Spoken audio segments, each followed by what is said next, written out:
Hello hello, bonjour bonjour, chào mừng các bạn đã quay trở lại với YouTube channel. Video ngày hôm nay có lẽ là một cái video mà mình được rất nhiều các bạn yêu cầu từ rất lâu rồi, có khi từ khi mà mình bắt đầu làm video đến giờ ấy, làm YouTube đến giờ ấy, bởi vì là các bạn biết rằng là mình đã từng sống và làm việc và thậm chí là du học cả cái thời trẻ thanh xuân của mình đều ở Paris hết. Cho nên là có rất nhiều các bạn cứ hay hỏi là chị ơi, làm một video về du học đi, du học sinh đi này kia, có nên đi du học không này kia, bla bla, rất nhiều. Chính vì vậy cho nên là mình cuối cùng hôm nay mình cũng vượt già, các bạn đang vượt già để làm cái video này. Vì các bạn biết rằng là cái thời sinh viên của mình, cái thời thanh xuân xa xôi của mình nó xa lắc rồi. Chính vì vậy cho nên ngày hôm nay thì mình sẽ có thêm một khách mời nữa. Khách mời này là kiểu như là freshly vừa mới tốt nghiệp xong. Xin mời Trí Bảo Dư. Đấy, vừa đây. Đó. Em giới thiệu của em đi. Vâng, em chào chị Thị Thu. Đấy. Chào mọi người. Mình là Bảo, mình 23 tuổi và là sinh viên tại trường đại học RMIT tại Úc, Melbourne. Đó, chính vì vậy nên hôm nay là chị phải mời Bảo sang đây tham gia cái clip này của chị. Bởi vì thực ra chị nghĩ rằng là cái kinh nghiệm của chị á, thì nó cũng có chứ không phải không. Bởi vì là chị học cả ở Anh và cả ở Pháp. Nhưng mà chắc là nó cũng hơi xa với thực tế so với các bạn rồi. Bây giờ chị khá lớn tuổi rồi đúng không? Nên là em sẽ tham gia cái video này của chị này để chia sẻ với các bạn những cái lý do vì sao mà mình đi du học. Tại vì có rất nhiều bạn hỏi là ủa chị ơi, thế đi du học tại sao nên đi du học, có nên hay không nên đi du học hơn, đúng không? Cái câu hỏi mà thường xuyên là có nên hay không nên đi du học. Thì trước đó ấy, chị đã có làm một cái video clip rồi.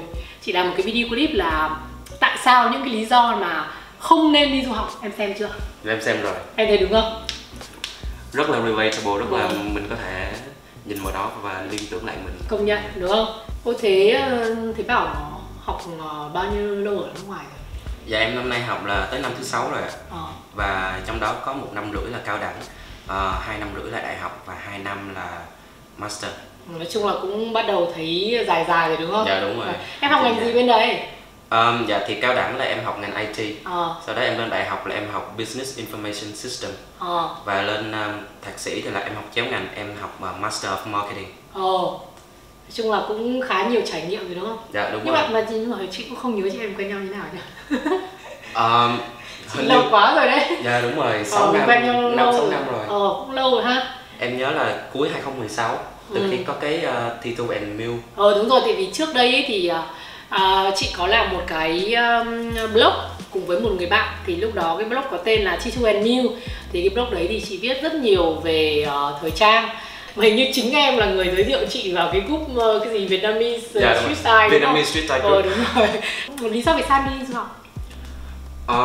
Thì em cũng giống như bao nhiêu người bạn khác thôi, là em muốn có một cái trải nghiệm mới, em muốn có cơ hội để mà mình tự lo cho bản thân mình tự có tạo được cái tính tự giác trong học tập, trong làm việc này nọ. Nhưng mà bố mẹ em có guide em chút nào không? Dạ không. Không hề. Bố mẹ em là quan con ở chợ, kiểu như mày qua đó là mày phải tự sinh tồn. Như đang coi video. Tao là chỉ chồng từng này thôi. Nhưng mà em thấy cái đó là rất là tốt. Và em thấy là thường là những đứa trẻ mà giống vậy sau này, ví dụ như có những cái khó khăn về tài chính, về nói chung trong cuộc sống nói chung, thì mình vẫn có thể mình quen, mình đương đầu với nó được. Tại mình đã trải qua những cái đó lúc trẻ rồi, cho nên là nó là một lợi thế lớn nếu như mà bạn trải qua được giai đoạn đầu. Vậy thì cơ duyên nào khiến cho chị đi du học đặt chân tới Pháp ha? Chị thì chung là câu chuyện nó cũng na ná tựa như thế. Hầu như ai cũng vậy. Thì lúc đầu là chị thực ra chị lúc đầu là cả gia đình chị là lúc nào cũng set up cho chị đi Anh, đi Vương quốc Anh. Thì lúc đầu là như thế. Ý định lúc đầu tiên của chị là học ở Pháp 1 năm, hết cái đó rồi chị sẽ sang Anh, theo như những cái gì mà gia đình chị sắp xếp. Thế nhưng mà cuối cùng yêu một anh người Pháp. Xong rồi cứ ở đây đấy mãi, rồi đi học rồi làm việc. Mỗi một lần lúc là thành ra là trong đầu chị lúc nào có cái câu trong cái đầu là học xong cái này, tức là chị sẽ cũng ngờ em học xong đại học thì bảo là đầu tiên là học xong tiếng Pháp thì sẽ sang Anh, xong rồi không sang, rồi học xong đại học thì sẽ sang Anh, cũng lại không sang. Xong đến lúc chị học xong master chị bảo là ok, bây giờ chẳng biết sang Anh để học làm cái gì, thôi đành phải đợi. Thì lúc ấy chị đang chuẩn bị trên con đường sang Anh thì chị được offer job ở công ty ông Conseil, thì là chị đã ở lại.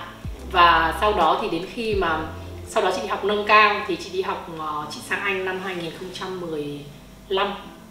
Xong rồi chị sống ở Anh 2017 2018 thì là có lúc đấy là mình sẽ chỉ học như kiểu là không biết cái hệ đấy ở Việt Nam gọi là gì, kiểu vừa học vừa làm ấy, chẳng biết là cái gì, là học là business, thì chị học business bên Anh và có học styling, sau này có học styling bên Anh. Thì đó cũng là một cái lý do, và cái lý do của chị thì thật ra mà nói thì cái lúc đó, cái thời điểm đó chị cũng không có nghĩ nhiều đâu. Cái thời điểm của bọn chị năm 2000 lúc chị quyết định đi du học nha, là 2003. Rồi lúc đấy học lớp mấy? Em mới 6 tuổi.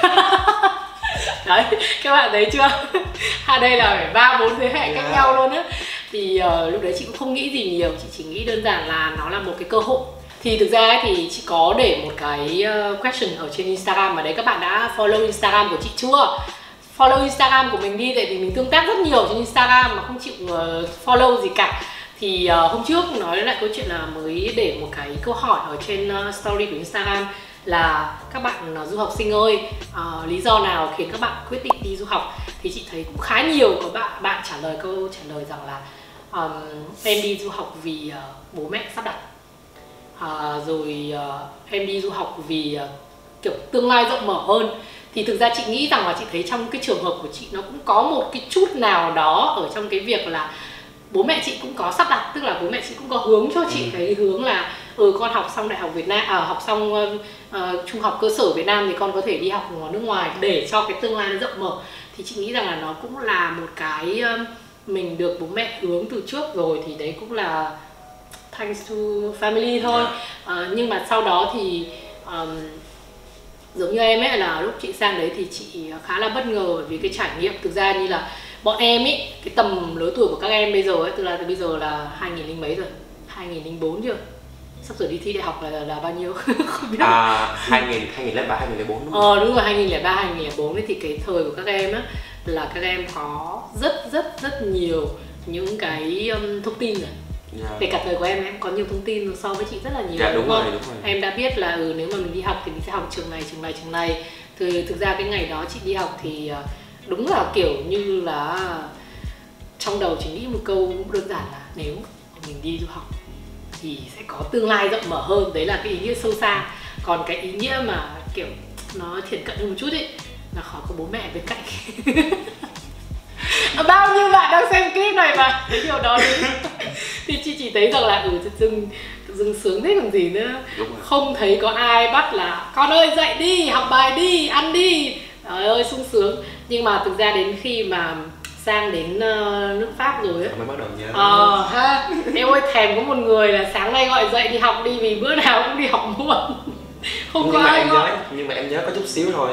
Em nhớ có chút xíu thôi. Em vẫn có đi học muộn, em vẫn có cúp học, nhưng mà kiểu như mình sẽ học được cách tự giác, kiểu như là mình không cần phải đợi ai nhắc nữa. Đúng rồi. Thực ra bởi vì lúc đấy là cái trách nhiệm của em đúng phải rồi. Học và tự dưng mình sẽ có một cái quyết định cái quyết tâm rất là cao, bởi vì thực ra còn một cái quyết tâm, một cái áp lực rất là lớn. Đấy là khi đã đi du học rồi mà lại còn, nhất là đối với các bạn mà có bố mẹ định hướng sẵn ấy, còn những người mà người ta cố gắng tự thân ấy thì không hề có cái mình bị ít cái đấy hơn, đúng không? Ít cái áp lực ít cái áp lực đấy hơn thì mình bắt buộc phải thành công. Đúng không? Thành công thì nó nghe hơi quá, nhưng mà nó sẽ là kiểu giống như mình phải đạt được một cái gì đấy, mình phải đạt được ít ra là lúc đấy là cái bằng đại học đi. Thì sau này bây giờ thì cái việc mà đi du học nó phổ biến hơn rất là nhiều.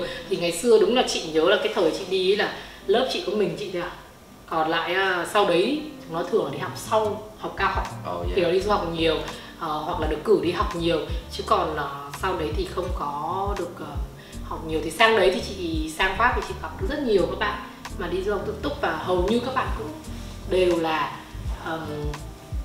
bố mẹ định hướng cho đi. Cái thời của bọn chị nhiều ấy, cái thời của bọn chị là rất nhiều là bố mẹ định hướng cho đi.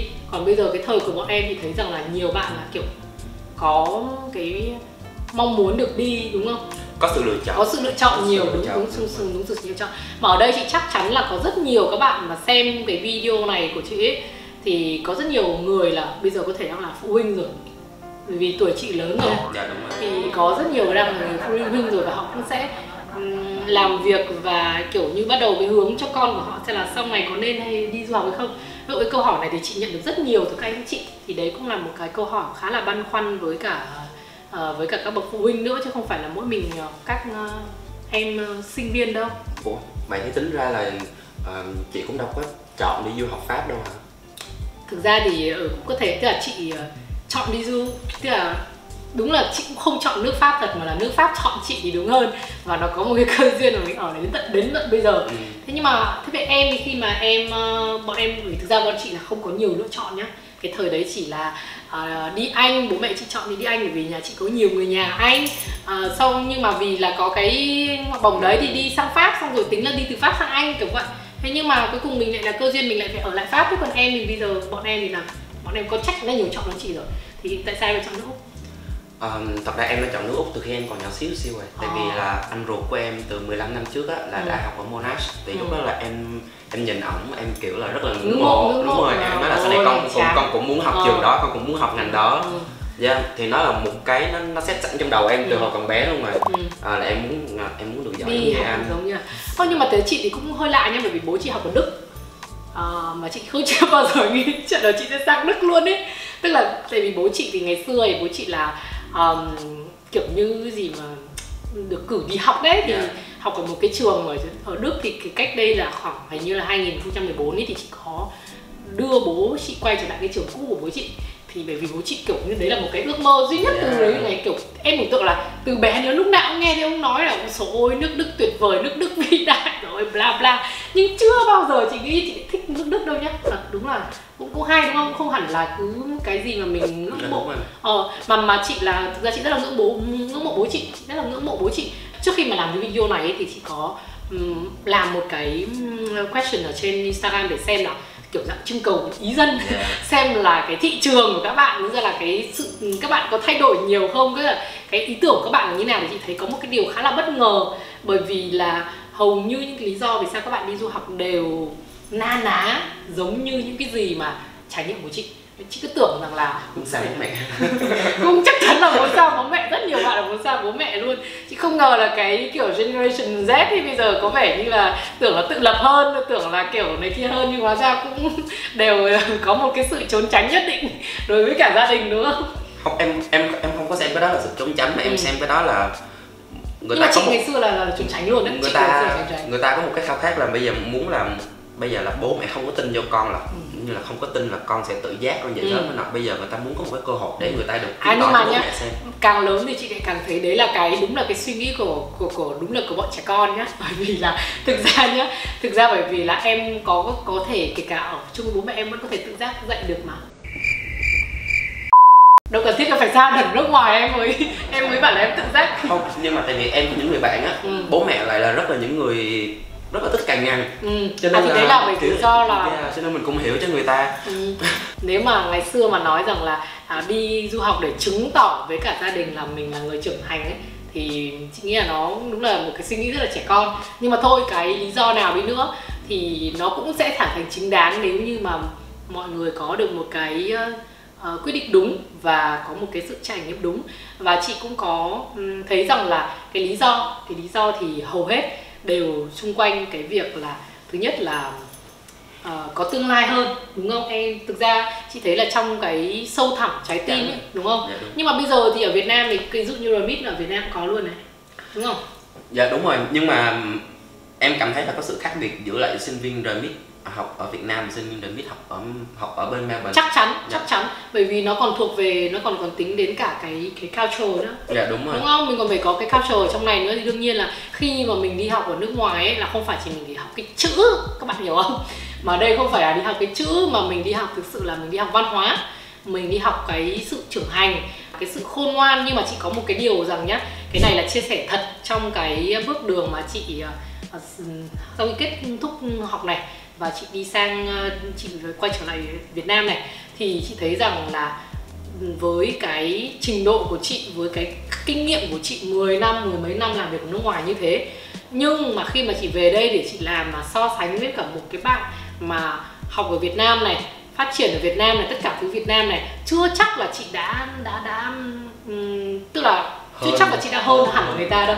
Nhưng chị có thể là mình có thể là mình sẽ có một cái suy nghĩ hoàn toàn khác, cái lối suy nghĩ của người Đúng ta. rồi, có một cái mindset nó đi theo nó hoàn toàn khác, chứ còn về cái sự mà thông minh, về cái sự mà học thuật này nọ thì Việt Nam mình có khi hơn. Đúng, mà thậm chí là về cả cái hiểu biết, ví dụ như nhiều cái rộng rãi, nhiều khi chị còn không biết bằng bạn ấy chẳng hạn, hay là cái sự khôn ngoan khi mà đi ra làm việc ấy, thì chắc chắn là chị sẽ không có được cái sự khôn ngoan đấy. Mà nói thật ra là chị về Việt Nam, chị làm việc Việt Nam 1 năm, năm 2018, thì cái thời gian chị làm việc 1 năm ở Việt Nam ấy là bằng gần như là tổng cộng tất cả những cái kiến thức, rồi tất cả những cái kiểu như là kinh nghiệm, rồi là cái sự khôn ngoan, cái thứ tinh, là tất cả từ một cái năm đó thôi các bạn ạ. Ở Việt Nam thì được một cái là cái xã hội thì nó phát triển rất là nhanh, cái sự mà thúc đẩy rất là nhanh, có rất nhiều cơ hội và các bạn có khả năng thử rất nhiều thứ. Nhưng mà thế thì bây giờ các bạn lại hỏi là vậy thì cuối cùng chính xác ra là có nên hay không nên đi du học? Đây là một câu hỏi rất là khó. Đúng, đây là một câu hỏi khó và không ai trả lời được cho các bạn cả. Tại vì có đi du học thì sẽ có những trải nghiệm thực sự là như vậy, và có những cái thời gian rất là vui. Đúng rồi.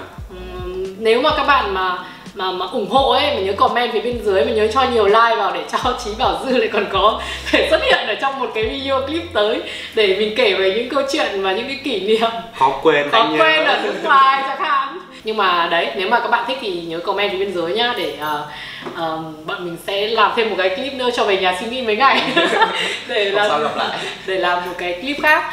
Tại vì thực ra mà nói thì nó là một cái khoản chi phí rất là lớn. Đúng. Nó là một khoản chi phí rất là lớn, là cũng cái câu hỏi mà dành cho các bạn mà nên hay không nên đi du học thì thường là sẽ dành cho những cái bạn mà gia đình có điều kiện. Còn nếu như những người mà người ta không có điều kiện mấy ấy, mà người ta nói là tôi phải đi du học ấy, thì người ta sẽ tìm được đủ các cách để người ta để đi du học. Thì cái câu hỏi là nên hay không nên nó không đặt ra nữa, mà nó sẽ chỉ có là tôi muốn hay tôi không muốn đi, thế thôi.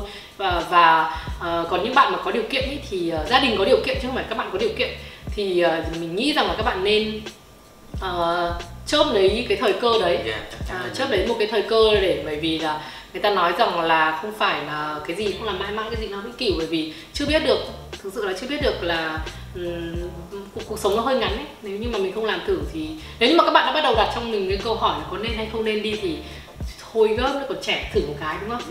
Mấy tháng cũng được, khoảng 6 tháng đi học tiếng trước cũng được, hay như nào đấy, một cái thời gian ngắn để mà mình biết.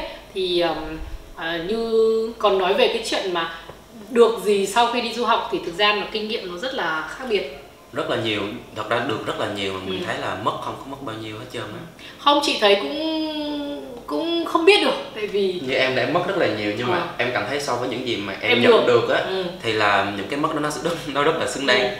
Thế như chị thì chị cũng có nói, ví dụ như chị cũng đồng quan điểm với em, bởi vì ví dụ như nhà chị nhá, là cả hai chị em chị và em trai của chị đều đi học ở Pháp. Đó, thì bây giờ khi mà trở về Việt Nam thì em trai chị, em ruột chị luôn á, thì đang làm việc ở Hà Nội, thì vẫn hay bị cả nhà chê bởi vì là đi mang tiếng mình học nước ngoài thì mà về mày không làm được nhiều tiền như người ta, không thế này kia đó. Ba em có hay gửi mấy cái bài mà học thạc sĩ nước ngoài xong rồi nhận lương 5 triệu, 10 triệu. Thì chị cũng nói luôn là em trai chị là một người không có thành công lắm trong cái công việc của sau khi mà đi nước ngoài về, giống như kiểu là mọi người cứ phải nói là đi nước ngoài về thì phải thế này phải thế kia, đúng không? Thì chị còn dám đảm bảo với em là em trai chị là một người mà không được thành đạt trong cái việc đó, và nhiều khi bố mẹ chị biết thế không đi du học nữa, tốn tiền đấy. Thì nó cũng nên là chị thấy rằng là với cả như em chị thì chắc chắn là có thể là về vấn đề tài chính chẳng hạn nhé, mình lấy hẳn một cái ví dụ là người thật việc thật luôn, mà là trong gia đình mình luôn, thì là chị với cả em chị là hoàn toàn khác nhau rồi. Chị chắc chắn là chị kiếm được nhiều tiền hơn em chị rất là nhiều, và em chị thì không kiếm được cái số tiền đấy, nhưng mà vô hình chung ở một cái lĩnh vực nào đó thì chị thấy rằng là em ấy cũng đã có một cái thời tuổi trẻ khá là đáng nhớ. Ví dụ như kiểu là sau này cũng nói chuyện lại với cả con thì cũng thấy tự hào là mình đã làm cái này làm này kia. Thì thật ra em thấy là ngoài cái lý do đi du học là muốn được tự lập, muốn được tách khỏi bố mẹ ra, thì thật ra là còn cái lý do mà rất nhiều người bạn xung quanh của em có nữa, đó là trượt đại học. Và sau đó cái đó chị ngày xưa bọn chị cũng có nhiều nha, mà ngày xưa là cái việc mà trượt với đỗ đại học còn kinh khủng hơn bây giờ nhiều. Hồi đó rất là nặng.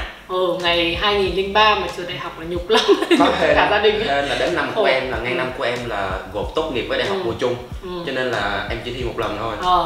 Chứ còn ngày xưa cái đợt mà cái thời của bọn chị ấy là đi thi đại học đến, nói chung là từ Bắc vô Nam thi trường gì cũng phải thi ấy, kiểu đấy. Mà thực ra hồi đấy nếu như mà chị không có ý định đi du học ấy thì chắc chị cũng áp lực lắm luôn á. Cũng may là vì mình biết là mình sẽ đi rồi nên là mình cũng bớt áp lực hơn.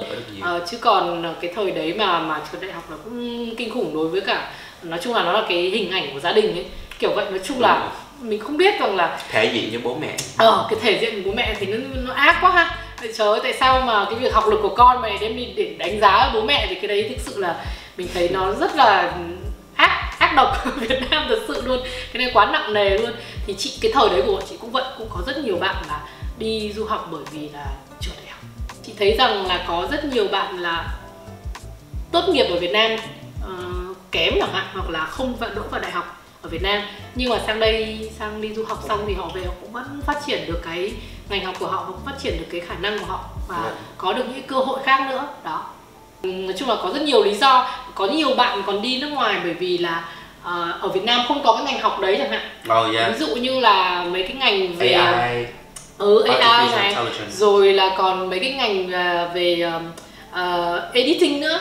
Có rất nhiều cái ngành, ví dụ như ngành về video game này, rồi là có một cái ngành mà trời ơi chỉ có mỗi nước Đức nó có thôi, quên mất tên rồi. Có cái ngành đấy mà hot kinh khủng luôn, mà chỉ có ở bên Hamburg mới có cái trường đấy, về nghệ thuật luôn á, về kiểu kiểu cái nghề về ánh sáng, chỉnh ánh sáng. Không biết đây là cái gì, sorry mọi người, mình sẽ search để phía dưới cho mọi người thấy. Thì mình nghe thấy rất nhiều bạn là tìm ở Việt Nam mà không có những ngành học đấy chẳng hạn, bắt buộc các bạn phải đi du học ở nước ngoài chẳng hạn. Thì ok, đấy cũng là có 1001 những cái lý do để mà có nên đi du học hay không. Thì nói chung hầu hết những cái lý do mà nên đi du học đều là kiểu như là phát triển bản thân. Đúng rồi. Chị thấy cái quan trọng nhất đến thời điểm này mà chị rút ra ấy, thì cái được lớn nhất khi mà đi du học đấy là các bạn có được một cái sự phát triển bản thân. Và đến khi đó thì các bạn quyết định về cái cuộc sống của các bạn nó cũng khác hơn. Và nói chung là tất nhiên bạn phải hiểu rằng là không bao giờ mà bạn có thể sống 2 lần được, không ai tắm 2 lần trên một dòng sông được, đúng không? Nếu như đã quyết định đi nước ngoài rồi thì làm sao mà có được cái trải nghiệm du học sinh đại học ở thời sinh viên ở Việt Nam được, đúng không? Đó, thế cho nên là cái việc đi hay không ấy thì phụ thuộc ở rất nhiều yếu tố. Và cái yếu tố mà mình nghĩ rằng mình có nói ở trong cái video clip trước của mình rồi đấy, thì cái yếu tố mà nó không phụ thuộc vào các bạn ấy, đấy chính là yếu tố về kinh tế của gia đình. Nói chung là như bản thân mình, bây giờ chị là sau gần 20 năm chết rồi, 20 năm 20 năm trước một cái quyết định gọi là không phải thực sự là từ mình, cũng thích đi nước ngoài, là thật là thích, rất thích. Cho đến bây giờ thì không hề ân hận, và đấy là một cái quyết định đúng đắn, là thay đổi hẳn một cái con đường đời của mình. Vì mình khuyên các bạn là nên đi du học. Tại vì mấy bạn không bao giờ biết được là ở đất nước đó sẽ có những gì chờ mấy bạn, những cơ hội nào, những con người mới tuyệt vời nào nhưng chờ mấy bạn đâu. Cho nên là hãy thử, trẻ thì cứ đi thôi, cứ thử, nếu mà sai thì làm lại, không có vấn đề gì. Ok rồi, thế thì video của mình ngày hôm nay kết thúc tại đây rồi. Nói chung là chắc chắn là mình sẽ làm thêm một clip nữa. Nhưng mà các bạn phải đồng ý cơ thì mới làm, được chưa? Các bạn comment bên dưới nha. Đấy, các bạn nhớ comment cho chị Bảo xuất hiện tiếp nha.